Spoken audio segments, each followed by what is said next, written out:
안녕하십니까. 안전행정위원회 소속 안양 출신 더불어민주당 문영근 의원입니다. 지금 여러분이 앉아 계신 자리 아래 1m 깊이로 초고압선이 깔려 있어 15만 볼트의 전기가 흐른다면 어떨 것 같습니까? 전자파 노출 우려로 당장 그 자리에서 벗어나고 싶을 것입니다. 만약을 가정해도 불안하고 아찔한 상황인데 안양시 관양동 주민들은 데이터 센터 건립으로 인해 실제로 지상으로부터 겨우 1m 아래 초고압선을 깔고 살아갈 상황에 처해 있습니다. 이는 안양시만의 문제가 아닙니다. 수도권을 중심으로 데이터 센터 설립이 확산되면서 데이터 센터 운영에 필요한 초고압선 매설 문제로 주민과의 갈등도 커지고 있습니다. 이에 본 의원은 초고압선 지중화 공사 시 최소 매설 깊이가 기준 강화, 주민 의견 수렴 절차 의무화, 문제 해결을 위한 경기도의 적극적인 역할을 촉구하고자 이 자리에 섰습니다.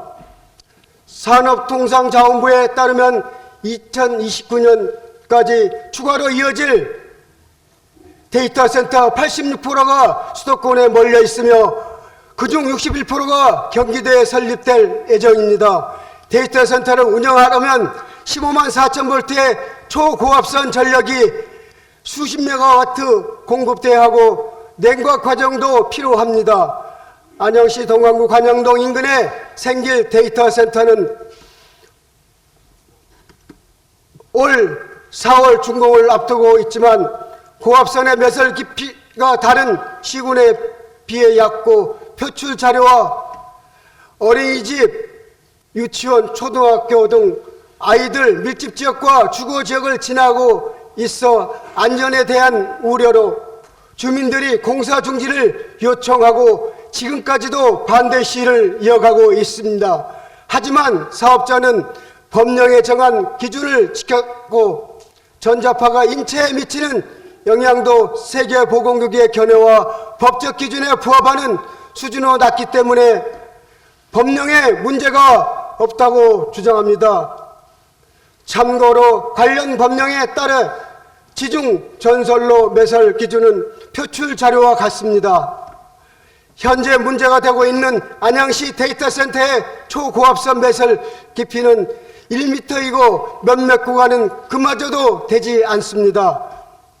고압선이 지나가는 터널인 전륙구를 매설한 다른 사례를 들어보면 80m 한 곳도 있고 평균 30에서 50m 깊이로 매설한 곳도 있습니다. 이와 비교해보면 법에서 정한 최소 기준을 지켰다 해도 안양 시민들이 가지고 있는 불안감은 당연히 클 수밖에 없습니다. 데이터 센터는 미래의 산업의 중요한 인프라이지만 설립 과정에서도 주민들의 의견이 무시되어서는 안 됩니다.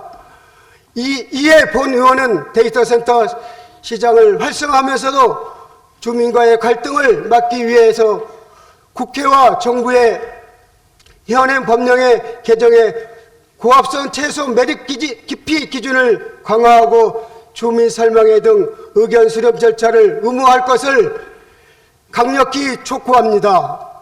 한편 데이터 센터 설립으로 인한 갈등 사례는 안양시만의 문제가 아닙니다.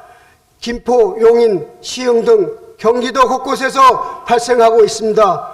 도내 데이터 센터 설치가 늘어날수록 비슷한 사례는 계속 증가할 것입니다. 주민 불안을 해소하고 갈등 해결을 위해 경기도가 역할을 해야 합니다. 데이터 센터 건립 사업 허가가 시군의 업무라고 마냥 손을 놓고 있어서는 안 됩니다. 각 시군의 사례를 모아 경기도 차원의 대응과 지원 방안을 마련해야 합니다. 지사님께서 이 문제에 대해 관심을 가지고 시군과 소통하여 문제 해결에 함께 노력해 주시기 바랍니다. 다시 한번 데이터 센터 설립 갈등 해결을 위한 고압선 매립 기준 강화 등 관련 법령 개정과 경기도의 적극적인 역할을 촉구하며 이상 발언을 마치겠습니다. 경청해 주셔서 감사합니다.